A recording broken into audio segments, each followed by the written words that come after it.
What happens when a Bleach fan is tasked with an entire death battle season made of nothing but Bleach characters? You get this video, that's what. Today I'm making a full 20 episode death battle season dedicated entirely to Bleach matchups. The title kinda speaks for itself. Just one rule though, no Ichigo Kurosaki or Sosuke Aizen. Ichigo's already been in death battle twice and Aizen's matchups don't interest me. Besides, Bleach has a massive cast of characters with themes, powers, and dynamics that would make genuinely amazing episode. And honestly, Kubo clearly cares about his cast. Just ignore what happened to Harabel. So today we're giving those characters a shot. From nihilistic espadas to broken stern ridders to war criminals disguised as captains, this season's got philosophy, terror, tragedy, chaos, and way too many people with emotional problems. So without dragging this intro any further, let's get to the matchups. Starting off this season with probably the least surprising matchup imaginable if you literally know anything about me. Zangetsu vs Sukuna. Yeah, we're getting this one out of the way immediately because let's be honest, everyone and their mother expected this matchup from me, and honestly, fair.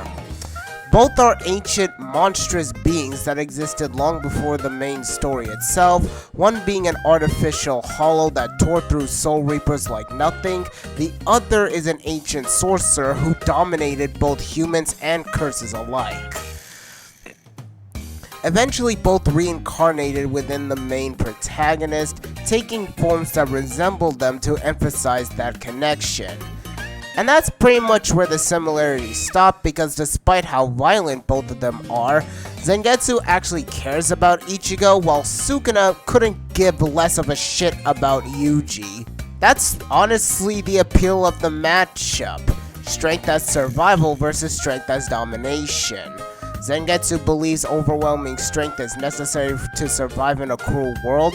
Sukuna believes overwhelming strength exists so the strong can stand above everyone else. So essentially what you get is an absolutely chaotic anime fight with hollow powers, curse techniques, domain expansion, Getsuga Tenchos flying everywhere, and underneath all of that is an actual philosophical clash about what strength even means. And honestly, that sounds like the perfect opener for the season. Even if Zangetsu completely shit stomps Sukuna. Episode 2. Now for the first of what's probably gonna be several Bleach vs Naruto matchups in this season because honestly, it was inevitable. Uryu Ishida vs Sasuke Uchiha. Both are introduced as rivals to the main protagonist, both are tied deeply to massacred bloodlines, and both eventually abandoned their allies to join terrorist organizations in pursuit of revenge and answers. There's a lot of obvious overlaps here. Now, I'll be honest here, I personally don't have an emotional attachment to this matchup, and that honestly comes down to my complicated history with both characters. Uryu's revenge arc was heavily fumbled despite Kubo having literally all the material needed to make it hit harder.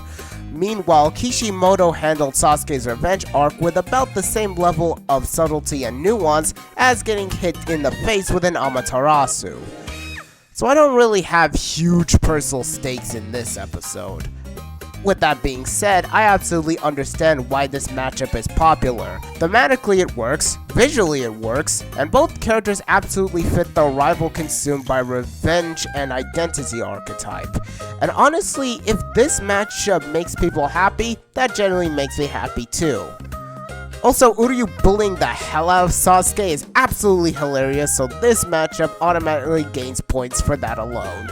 Episode 3, we have Rukia Kuchiki vs Noelle Sylvia. Both are women attached to noble names, both struggled with their powers early on, both struggle with their self-worth in the group, meet and befriend their respective protagonists with high determination and commitment, and both eventually unlock the full scope of their powers and become recognized as elite fighters in their group. Now I'll be honest, I don't know everything about Noelle since I haven't really gone deep into Black Clover like that. What I do know is she uses water-based magic, and not gonna lie here, That feels like a pretty rough matchup when she's going against someone who can drop the temperature to absolute zero. But at the same time, that's also part of what makes it fun. It's not just about power scaling, it's about watching how two similar late bloomers in noble families grow into their strength and how they express it differently in combat. And hey, if Rukia wins, I'm calling that an automatic W because that's my girl right there. Episode 4 is the second and final time a Jujutsu Kaisen character appears in this season. Kisuke Urahara vs Satoru Gojo. This matchup works way better than just smart guy versus strong guy, because both characters fundamentally stand alone at the top of their worlds. Kisuke is arguably the smartest Shinigami alive, carrying knowledge and inventions that honestly no man should have access to. Meanwhile, Gojo exists as the strongest sorcerer of the modern day era, a man whose very birth altered the balance of the Jujutsu world itself. And despite how different they are personality-wise, both share the same isolation. They stand above everyone else because of gifts nobody around them can truly understand. Both also massively reshaped their worlds. Kisuke founded the Research and Development Institute that basically defined the future of Squad 12 and Soul Society technology as a whole, and Gojo shifted the entire world of sorcery simply by being born. And of course, both became mentors to the main protagonist while hiding their actual emotions behind exaggerated personas, the goofy candy shop owner and the overly theatrical teacher, constantly putting on a performance. Now the funniest part of this matchup isn't even the debate itself. It's the idea that Kisuke would absolutely figure out how Infinity works, bypass it, humiliate Gojo, then immediately write an instructional manual titled something like How to Beat the Strongest Sorcerer in Modern Day Japan, and then sell that at an insane price. I bet you he's gonna sell this at 500 yen. Minimum. Episode 5. Speaking of funny matchups, we have what is probably the biggest underdog energy episode of the entire season. Renji Abare vs. Moomin Rider. These two characters are surrounded by absolute monsters far beyond their own level, yet somehow still stubborn enough to keep getting up no matter how badly they get folded. Renji spends most of Bleach getting his ass beat by people dramatically stronger than him and somehow refuses to quit. Meanwhile, Moomin Rider is literally just a guy with a bicycle trying his absolute best in a world where people can destroy cities by sneezing too hard. Now, granted, there is one very obvious issue with the matchup. Moomin Rider is just some bloke with a bicycle. Renji's an actual Shinigami with spiritual powers, a Bankai, and enough combat experience to flatten normal humans by accident. So realistically, Renji should win, but imagine Moomin Rider somehow lands a full force bicycle hit directly onto Renji's forehead. That is absolutely the funniest thing that would ever be animated on Death Battle, and that alone justifies this matchup's existence. Fucking Also, Moomin Rider's name is fucking Satoru, what the fuck? Episode 6. Now I know the popular Bleach vs Naruto science matchup is Mayuri Kurasuchi vs Orochimaru, but honestly, I think Bleach has a character who fits Orochimaru way better than Mayuri. That is Zaelaporo Grotz. Because unlike Mayuri, Zaelaporo matches Orochimaru on a very specific level, their obsession with immortality through experimentation. Both reject the idea of natural death entirely and constantly manipulate, modify, and construct bodies in horrific ways just to continue existing. And the methods they use are disturbingly similar too. Orochimaru constantly shifts bodies and experiments on living people to prolong his life and gain greater power. Meanwhile, Szayelaporro treats biology itself like a toy, recreating himself, dissecting opponents psychologically and physically, and viewing other beings as little more than materials for experimentation. These are not scientists motivated by discovery. These are men who see life itself as something to dissect and dominate. And honestly, this matchup has insane potential visually because it lets Death Battle go all in on the body horror both Kubo and Kishimoto wrote around these characters. The grotesque transformation, regeneration, parasites, mutated bodies, horrific resurrection methods.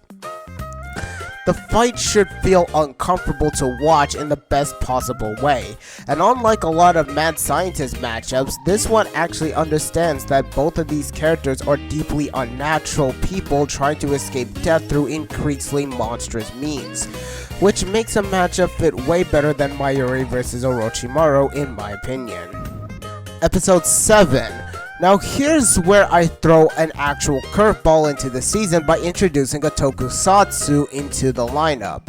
If you don't know tokusatsu, it's basically Japanese live-action series heavily focused on special effects, transformations, costumes, giant monsters, all the good stuff.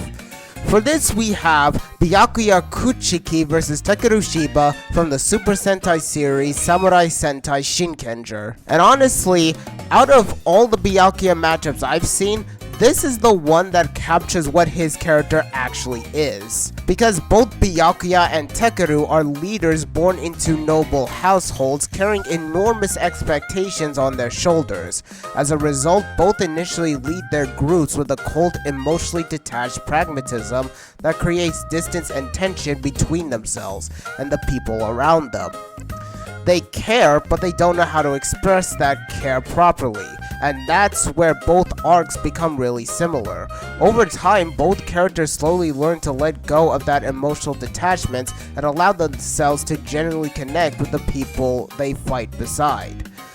That's the important part of the matchup to me, not just noble swordsmen, but people raised to prioritize duty so heavily that they struggle to act like human beings.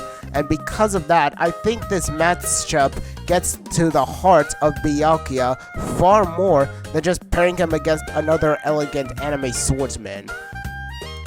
It understands that Byakuya's story isn't really about pride. It's about learning that emotional connection is not weakness. And honestly, that's exactly the kind of thing I want a Byakuya matchup to focus on. Episode 8. This is probably where the philosophical side of Bleach kinda jumps in. Because this episode is Kaname Tosen versus Magneto. And honestly, this matchup hurts in a good way. Because both characters begin as victims of deeply unjust systems that led to the deaths of the people they cared about. That pain creates in both of them a desire to create a more just world free from inequality, cruelty, and oppression. On paper, yeah, that sounds noble, but the tragedy of both characters is that their desire to challenge injustice slowly turns them into the exact kind of people they hated in the first place. That's the core of this matchup, blind justice. Not justice itself, blind justice. Tosen becomes so convinced that he is pursuing righteousness that he stops questioning the evil committed in its name. Meanwhile, Magneto repeatedly allows his fear, anger, and extremism to push into becoming the same kind of oppressor he despises. Both men generally believe they're right, and that's what makes them dangerous. But the really interesting difference between them is where their stories ultimately go. Because I think Magneto, depending on the version, is actually capable of learning from his past and trying to become a better man. Meanwhile, Tosen never really gets that chance. He dies having become the very thing that hurt him to begin with. And that's what makes his character so tragic to me. Not that I wanted justice. but that his certainty in his own justice blinded him to the monster he was becoming. Episode 9, and the Bleach vs Naruto train continues with Retsu Unohana vs Tsunade. At first glance, yeah, they're both the leaders of their respective healing squads, but both characters are way more dangerous than that description makes it sound. Both are leaders of their world's medical divisions and are respected as elite healers within their organizations, but underneath that support role are two absolute monsters. In Tsunade's case, she's one of the legendary Seinen, a fighter who's so absurdly strong she can probably punch your organs into different postal codes. Meanwhile, Unohana is... well, she's a fucking killer. Not metaphorically, not symbolically, literally. She is the first Kenpachi, one of the founding members of the original Gotei 13, a generation of Shinigami so violent, even modern Soul Society looks tamed compared to them. That's what makes this matchup fun for me. It starts as a healer versus healer, then suddenly becomes, oh wait, these women are actually fucking terrifying. Now, personally, I don't think Tsunade is surviving Unohana's Bankai, assuming she even survives long enough to see it in the first place. And considering Unohana is my 4th favorite character in Bleach, it would be nice to see her take the W here. Yeah, biased, I know, but regardless, the fight would go unbelievably hard, because both characters fight with this brutal close-range intensity that makes every hit feels heavy, violent, and personal. And once Unohana drops the calm healing act, yeah, this episode is gonna be an absolute bloodbath. Episode 10, I guess watching Star Wars actually amounted to something because now I get to introduce the first 1000-year Blood War matchup for the season.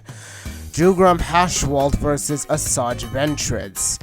This matchup really clicked for me once I realized both characters are fundamentally people born into worlds that were never kind to them in the first place. Jugram was born a Quincy incapable of making reishi weapons, something considered effectively worthless among his own people. Meanwhile, Ventress began life as a literal slave before being passed around by the brutality of the galaxy. Eventually, both are saved by the immensely powerful leaders, Yuha and Count Dooku. But that salvation comes with strings attached, because both characters are ultimately used as tools to further somebody else's ambitions. Jugram became Yuha's right-hand man, his other half, essentially existing as an extension of Yuha's will and power. Ventress, meanwhile, becomes Dooku's assassin, molded into a weapon for the Sith. And in the end, both are discarded the moment their usefulness begins to fade. Ventress is outright disposed of, and Jugram is immediately sacrificed to Yuha's Ashvalan. That's what makes this matchup tragic. But the really interesting part is how different both characters respond to their circumstances. Because Jugram accepts fate. He believes in the inevitability, balance, and the role assigned to him. Ventress, meanwhile, rejects control entirely. Her story becomes about breaking away from the system and masters trying to define her life. So despite their similarities, they move in completely different opposite directions philosophically. Now in terms of an actual debate, I can absolutely see arguments for Ventress winning depending on what you buy for Star Wars scalings. But then again, she's fighting the man who can literally manipulate fortune and misfortune itself. So that's kind of a problem. And honestly, I just really like Jugram as a character. To me, he's easily the best written Stern Ritter and arguably the best written Quincy in Bleach as a whole. Episode 11, and for the mid-season finale, we're ending things with one of the most personality-heavy matchups in the entire season, Shunsui Kyoraku vs Oda Nobunaga. And yes, before anyone says anything, I'm fully aware that the Fate version of Nobunaga looks less like a samurai warlord and more like a military woman from an anime convention. But honestly, anime designs are gonna be anime designs, so I'm gonna roll with it.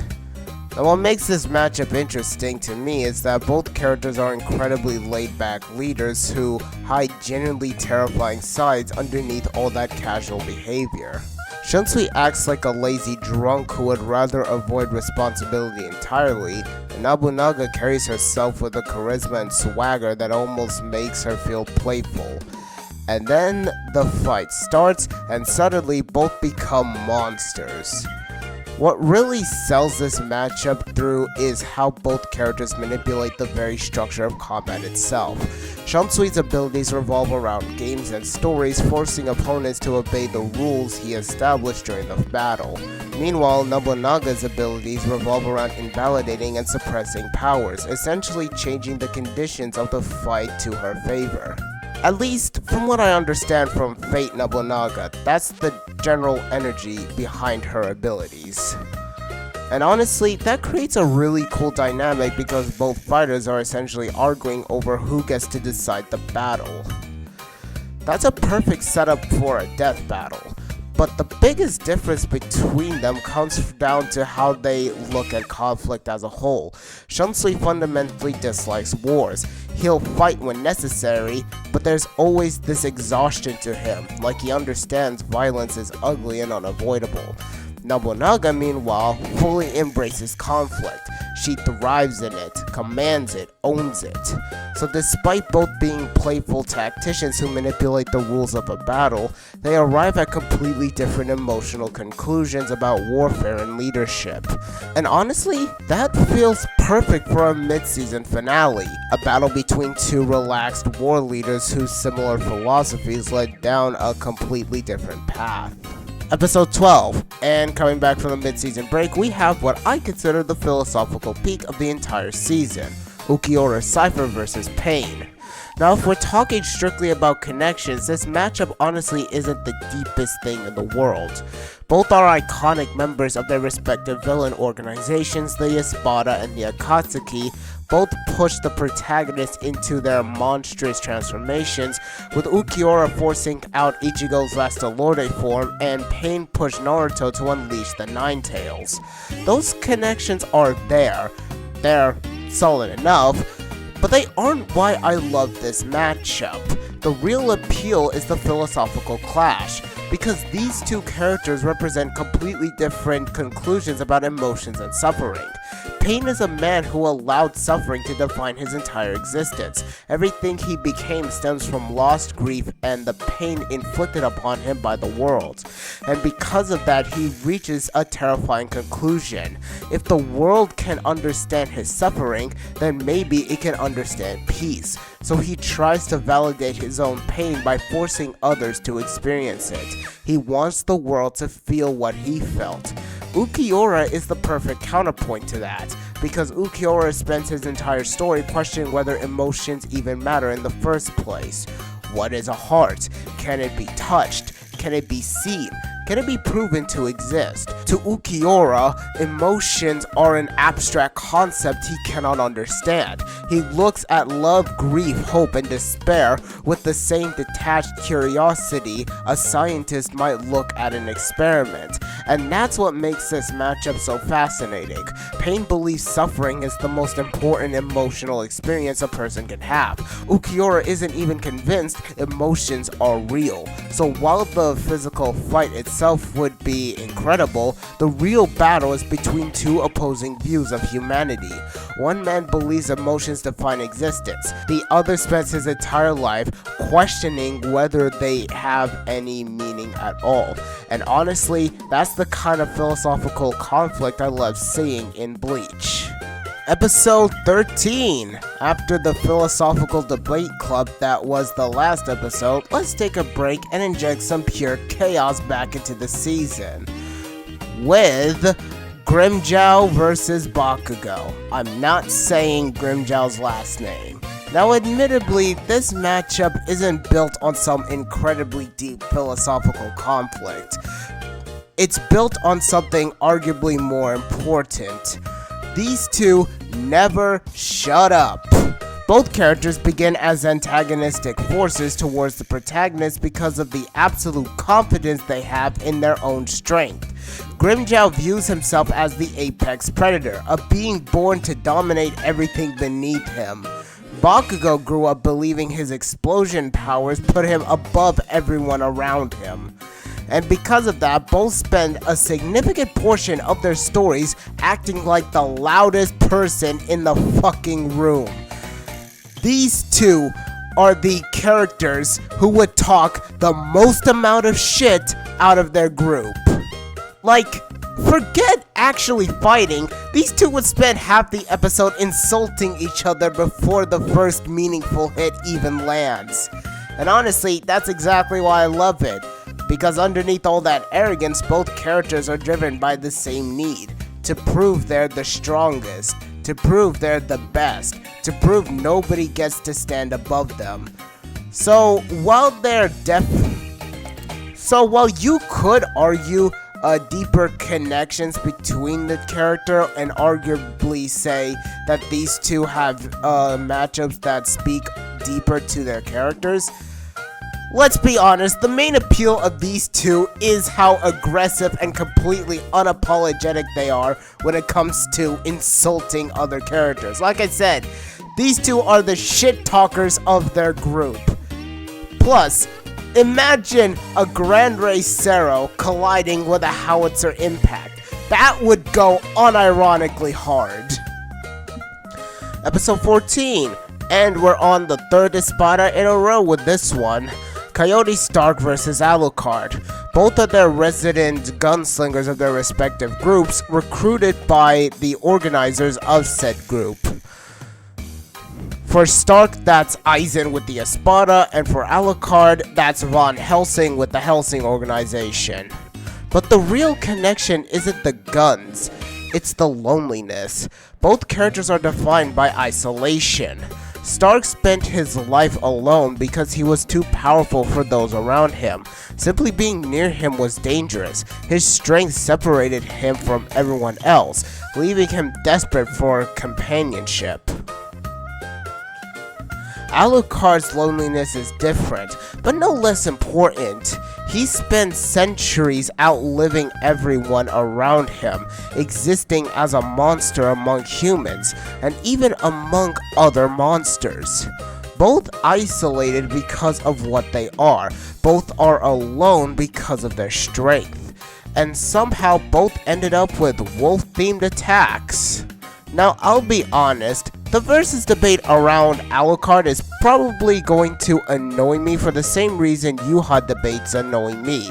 A lot of the discussion ends up revolving around hacks.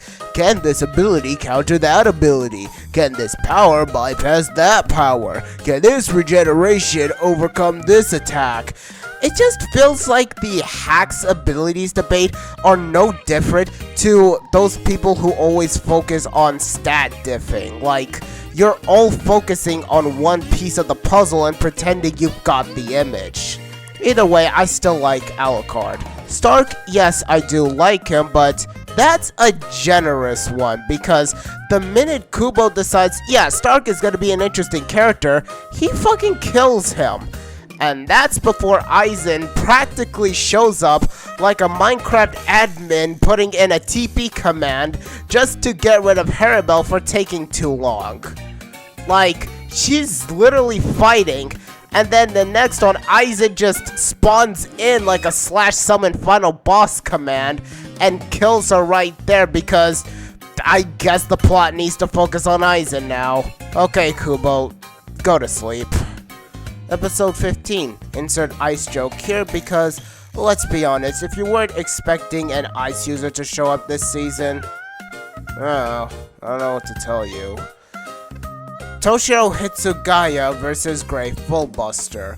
Both are prodigies renowned for their mastery over ice, serving as elite members within a larger organization while constantly proving why they're considered some of the most talented fighters of their generation.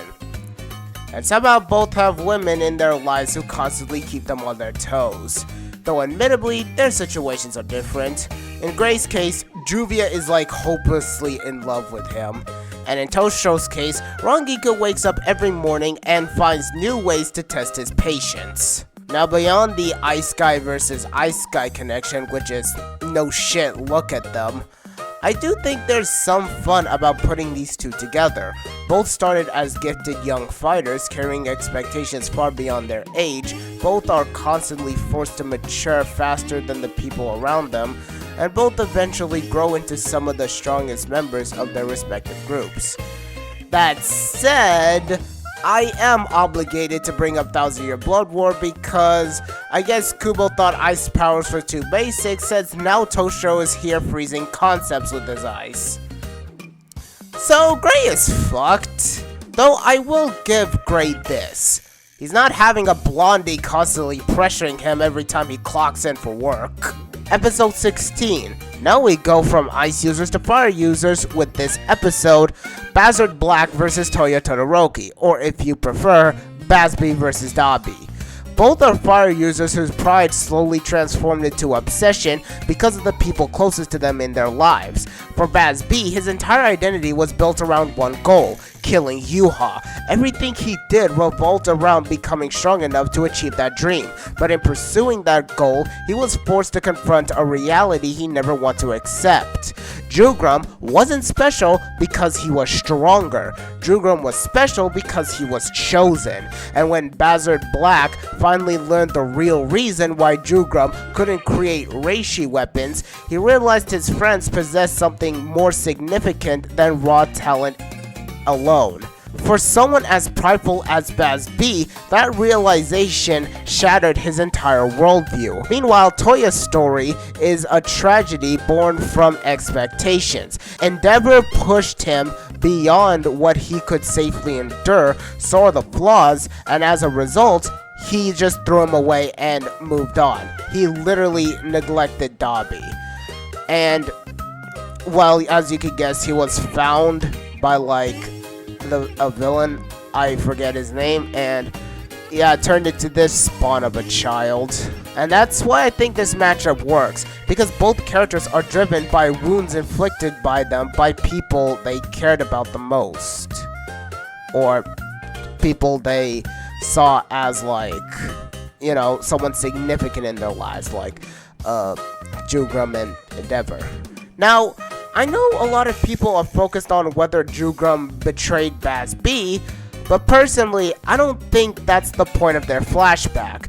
The real tragedy isn't the betrayal, it's Bazb's worldview collapsing in real time. The moment Jugram effortlessly caught his arrow, it's not just a display of power, it's the moment Bazb realized that everything he believed about strength, talent, and destiny was wrong, and honestly, that's far more painful than a simple betrayal. Anyways, is this a bad time to tell you that while Dabi's flames are strong without denial, Bazb is the one who literally survived Yamamoto's flames by using his own fire to, block the attack. And Yamamoto's flames are so hot that they don't even produce actual flames. So I'ma say Black wins. Watch someone take that out of context. Episode 17, and from one fire user to a much stronger fire user. Because, let's be honest, this is anime, and anime has a long-standing tradition of making old men significantly stronger than they have any right to be. Just like our combatants, Yamamoto versus Whitebeard. Both are legendary old men who stood at the head of their respective organizations for generations. Both became symbols of entire eras, and both ultimately died during the biggest wars in their respective series, marking the end of those eras. That's already a solid enough foundations for a matchup. But then we get to Yamamoto and his shit, because let's be honest, Yamamoto's powers isn't just, oh, he can summon fire. His powers is literally battlefield control disguised as fire. Especially with his Bankai, and especially when his sword can literally disintegrate anything it touches. Not even a slash, it touches something and boom, it's gone. So I'ma say Whitebeard is well and truly fucked here. Oh, but he can make earthquakes, or however his powers go. cool. Try using earthquake powers on a guy who literally defeated an Arrancar modified to be his counter. A Whitebeard threatened the world. Yamamoto's Bankai was literally threatening the Serite simply by existing. So, I don't really see Whitebeard taking a W here, especially when Yamamoto can literally put him into a blazing inferno and cook him to death. Really, the only W Whitebeard has is the fact that he stood tall in a war where he took all the punishment he could before dying standing up like the stubborn bastard he is. Meanwhile, Yamamoto literally exhausted his Bankai on a duplicate Yuha before the real Yuha went behind him like a /TP command and then cut him in half. Good job, Yamamoto. Glad you're the head captain. Also, Whitebeard's name is Edward, and the reason why I bring this up because I have a funny history with anyone named Edward because of the joke I made on the name with Special Agent Ed. Why is that funny? I have no fucking idea! Episode 18. Now for those keeping track at home and noticing there's a suspicious amount of Bleach vs Naruto in this season, feel free to turn it into a drinking game. This is not condoning reckless drinking, especially when you're underage. But this is the final one, and I think it's a solid one. Gin Ichimaru vs Itachi Uchiha. Because unlike some rival matchup that focus on powers or aesthetic, this one built almost entirely on a tragedy. Both characters spent years lying to everyone around them, their allies, their enemies, the people they care about the most, and they do it because of how deeply they care. Gin dedicated decades of his life bringing down Aizen because of what happened to Rangiku.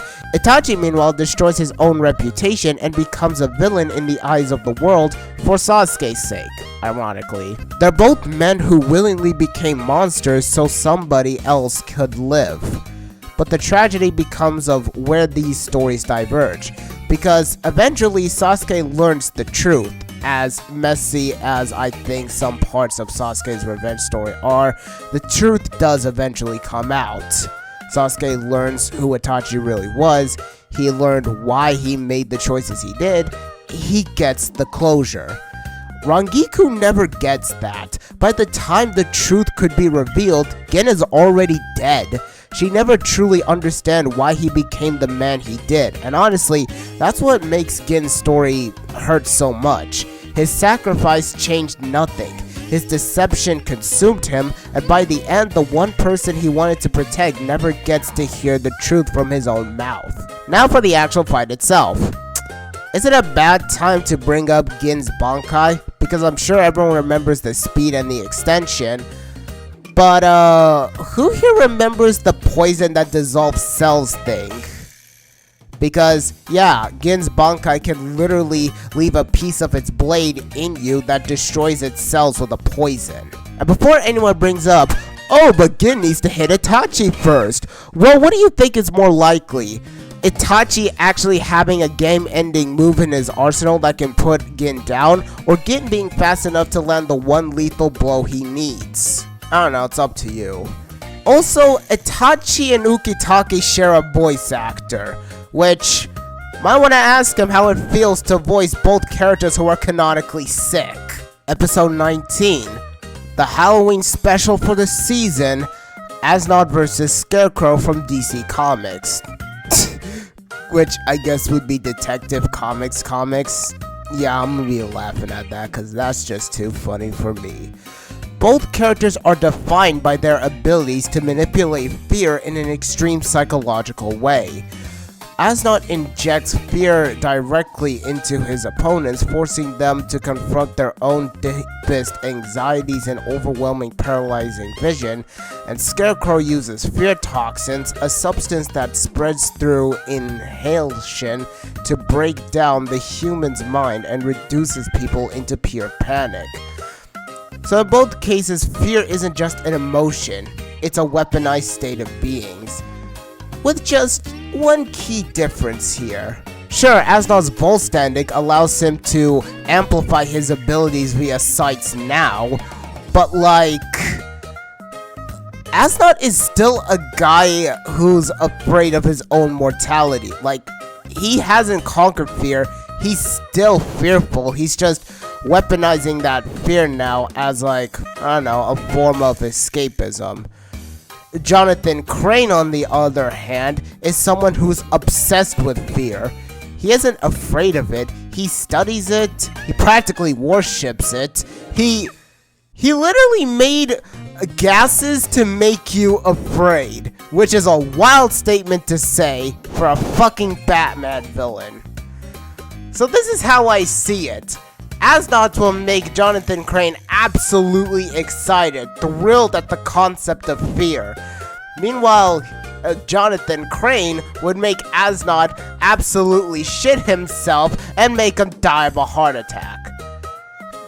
So I'm gonna give Scarecrow the win on that one alone. Episode 20, now for the finale. And which character is more deserving of this placement than the final boss himself? And this time, the Mustache King has a matchup that's not Kaguya. Yuha versus Darth Vitiate. I guess both have names that are hard to pronounce, so... But beyond that, this is a finale built on god tier escalations.